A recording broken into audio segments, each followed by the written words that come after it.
Hello Video Diary. This is a video entry from both Matt and I. Hello. We decided to do a video diary today which reflects our experience of our assessment yesterday for personal independence payment assessment, which you really didn't want to go ahead with, did you? Really? No. It was quite daunting, and the idea of someone coming into your home to assess how ill you are from a terminal neurodegenerative disease like Huntington's disease is it's degrading, isn't it? Yeah. But I managed to persuade Matt to go through the assessment, and I said, you know, expect that we're going to have to appeal it. It seems to be the norm. Let's just get through it.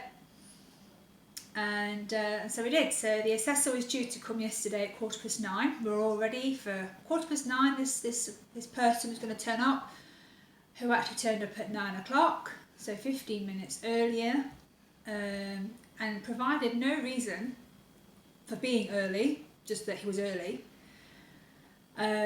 And anyone with Huntington's or involved with Huntington's knows that any unplanned changes to routine and structure can cause, you know, negative impact on the person with HD. Anxiety would be what you would probably experience because it's a complete change. Thankfully, Matt was able to respond to that quite well, weren't you? Mm-hmm. And then went into the living room and had started the assessment. Started off okay, and Matt was given some questions that they ask, and Matt, when answering questions or talking, likes to explain what he's trying to say. Put things into context and, yeah. and stuff. And obviously part of HD, it's very difficult there's increased difficulty in processing information and then replying with a suitable response to the question. So that was taking time, and I started helping Matt, as I always have, helping him navigate through these questions. And I was basically told not to talk and to let Matt do it, and I would have my chance to talk at the end. I found that really, really hard to do, especially when I saw how Matt was struggling to answer the questions as the assessor was wanting him to. I say it like that because the assessor was firing questions at Matt, and because Matt wasn't answering these questions precisely and for him and in a quick response time, he was talking over Matt. Every single question he asked, I was trying to answer it, he was talking over me, and I was halfway through a sentence. Just every single little thing. Every time, wasn't it? Yeah, very disrespectful. Very disrespectful. Degrading. So this carried on, and I'm sat there and I'm a little bit taken aback to this approach, and I tried to help Matt again, only to be told, please let Matt do it himself, I'm observing him. Okay. And then he was trying to answer some of the questions for Matt. So, for example, how many times can you do so and so, or how many times would you choke? And you know, he'd say, is it always, partially, every now and again? You know, Matt was trying to explain why the choking would happen, so that would also impact on how often it would happen. And as Matt was trying to explain that, the assessor was going, partially, trying to get Matt to say the word because it wasn't fast enough. And when he asked how long it took you to get dressed in the morning. You said about 40 minutes, didn't you? Yep. And you think that he rolled your eyes a little bit at that, as if to say, couldn't understand why it would take me longer to do things, and so I tried to explain to him where his point of reference was that, for instance, it might take an average adult 15 minutes to put, to get ready in the morning, put some clothes on, whereas for me that same sort of process takes about 3 times longer because of all the different aspects of HD. The condition itself is what's slowing me down, but it just wasn't. I was just trying to communicate with them. It was just blocking me and talking over me, and it was not just disrespectful and degrading, but it's unprofessional. That's not what the process should be about. You just needed to try and fit into this. You had sort of 15-minute goal, which didn't tell us about, but apparently it was a 15-minute goal for the length of the meeting. But it takes longer than that to assess a complex neurodegenerative condition like Huntington's, and if that's the point of the meeting. So I'm not sure, if the only goal is to tick all certain boxes, then why bother having the meeting in the first place? And it was a horrific process to go through. It was, wasn't it? Yeah. So this carried on, and then the assessor turned around and said, "I know I'm coming across rude and abrupt," and I said, "Yes, you are," to point out that it wasn't acceptable. And he said, "But I've got to get this done. I've already gone over the time." And he carried on with his approach. And I said to him, "You do realise that the reason why it's taking you longer to do this is because everything about HD makes the person with HD take things 3 times, 4 times longer than your average person." It just seemed to wasn't interested, was he? He just wasn't.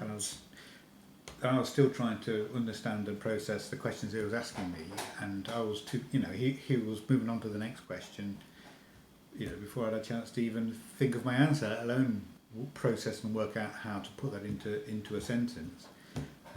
So totally inappropriate for full HD, and that's the condition now I have and that they're assessing me for. So clearly I had no understanding of the condition. Had no medical expertise whatsoever, but I'm not sure what the purpose of the process, the assessment was, given that we've got lots of supporting medical evidence from the neurologists and so forth around the specifics of the condition.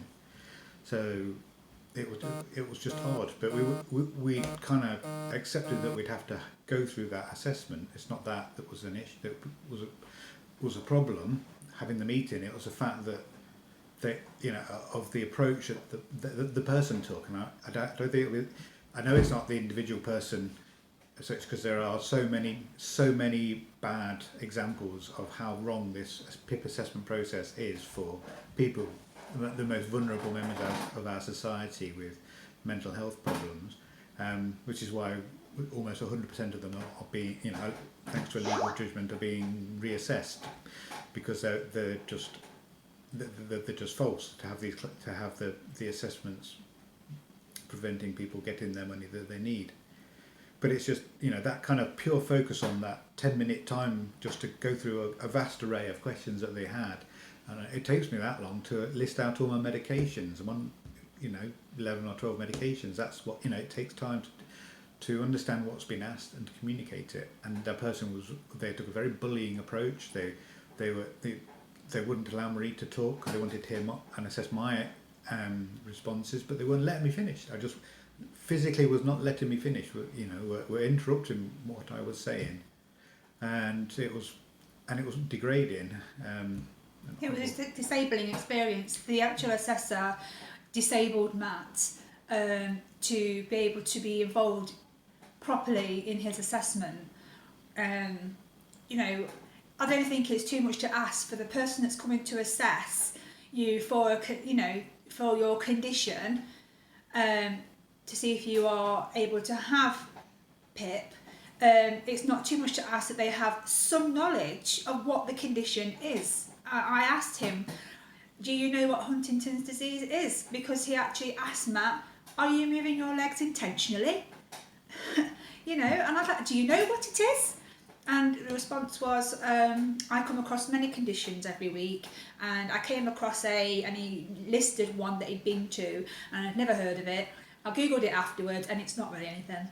And that's the response I got. It was just a barbaric way of doing it. And it was everything that he was getting frustrated with, the length of time it was taking me to answer questions, you know, the things that were causing his frustration were directly my symptoms from Huntington's disease. So it's like the kind of the way I think of it is, if I had a purely physical disability, let's say I had no legs, you know, it wouldn't make me get out of a wheelchair and watch me fall over, or it wouldn't push me over if I had one leg and I was unstable, because that would clearly be wrong. But to do something which was, would be to use my actual symptoms that I was having and inflame those to make it even more difficult for me to meet what he was asking me to do, to give answers to those questions. It's just horrific, and it's just, not only is it inappropriate, it's illogical, and it's not going to give you the outcome you want. It's not appropriate. You wouldn't walk up to somebody in the street who's got a walking stick and push them over.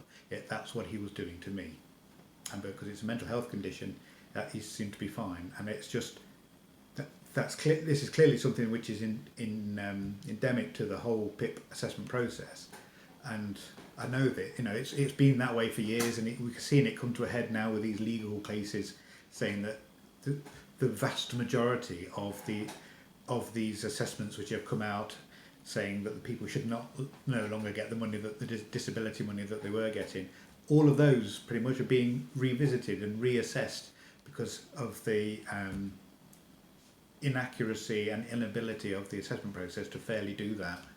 It was discriminating against me because of my disability, and it was awful and degrading and debilitating, and it made me feel very small. And this was in my own house. It's just not acceptable. I think after the actual whole event had finished and he left, I think Matt and I just walked around for the rest of the day with our mouths open. That we've been put through that in our own home to justify how Huntington's disease affects my husband, and knowing that that's been taken completely wrong because he's got no idea, and being subjected to an interrogation. It was awful. And what is maddening from my point of view is filling the form out for the DWP and giving them 8 pieces of evidence, and also a GP letter that said any face-to-face assessment will cause my husband mental health challenges, but to still go ahead and do it, and that the way it was done, I just can't get my head around it. I can't. I think it's an awful, awful process.